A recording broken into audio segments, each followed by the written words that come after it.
आओ मैं तुम्हें वो उस बारगाह पे ले जाऊं जिसने सबको शान अता फरमाई है। हजरत अबू बकर सिद्दीक रदी अल्लाह ताला अन्हु खलीफतुल मुस्लिमीन बने, खलीफा बने तो सवेरे, जिस रात खलीफा बने सवेरे सर पे टोकरी रखी, मंडी की तरफ जा रहे हैं।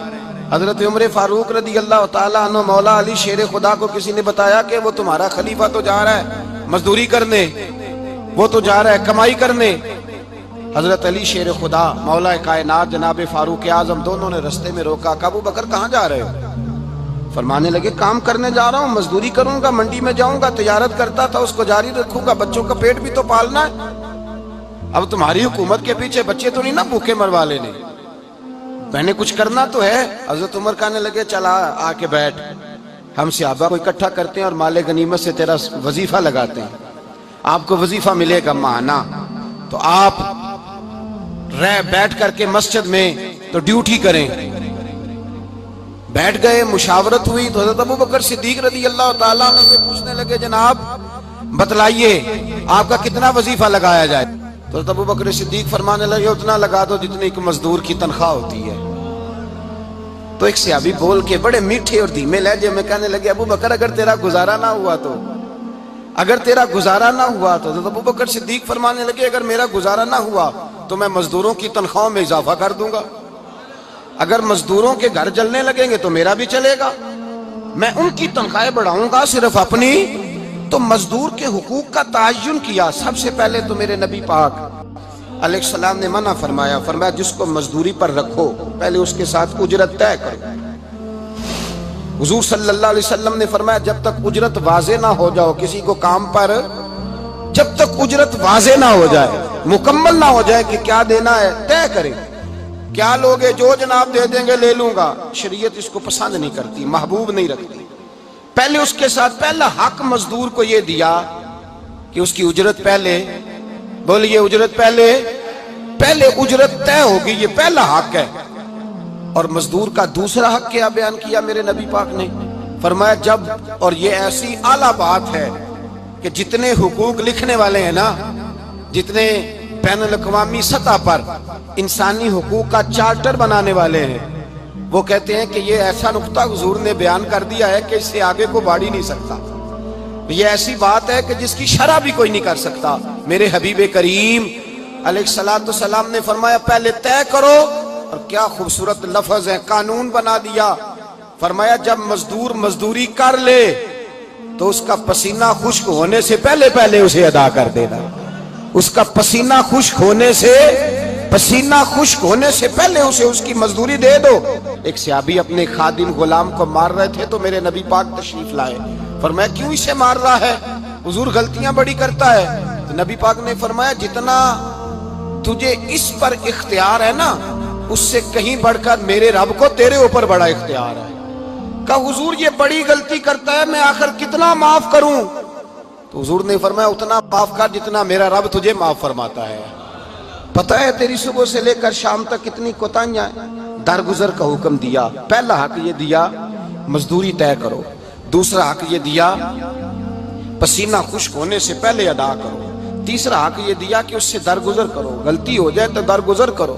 तो या रसूल अल्लाह मजदूरी कितनी दें?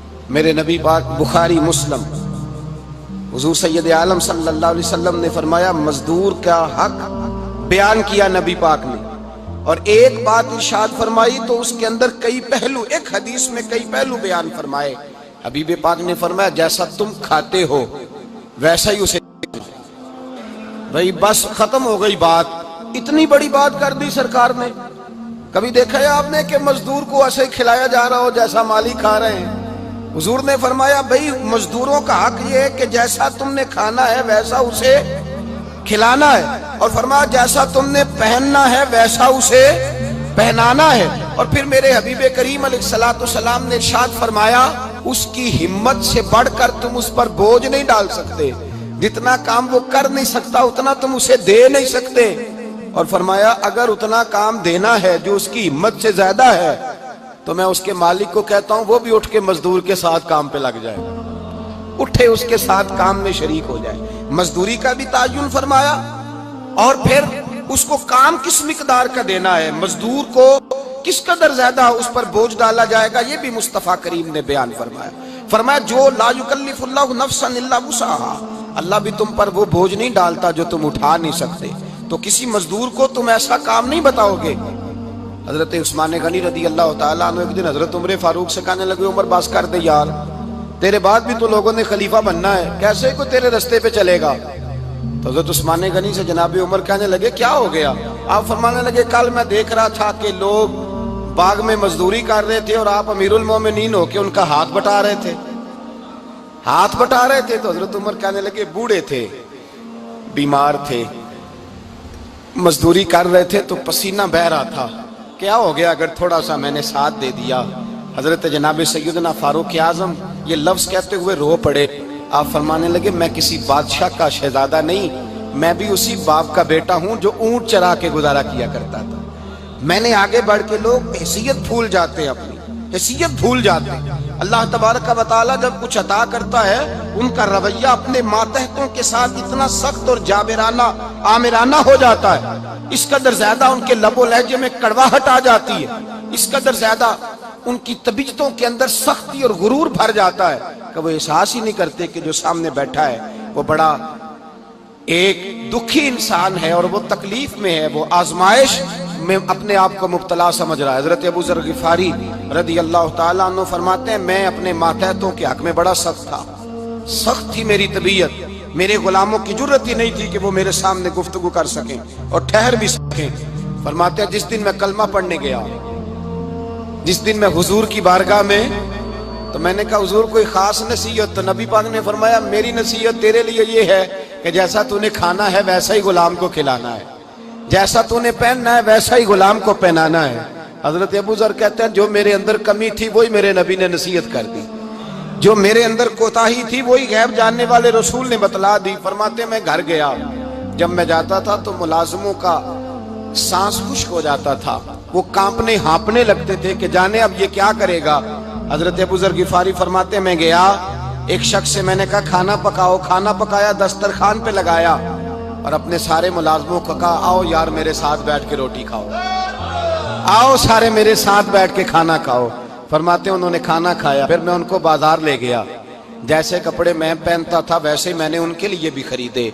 فرماتے ہیں میرے غلام کہنے لگے آقا خیر تو ہے نا، خیریت تو ہے نا، کیا ہوا؟ مزاج مبارک تو ٹھیک ہے، کیا ہو گیا؟ اور یہ جو ہم فضا کو اتنا خوبصورت دیکھ رہے ہیں اور یہ جو ہم اتنی پیاری ریم جھیم برستی دیکھ رہے ہیں یہ جاری رہے گی یا ایک دن کی ہے؟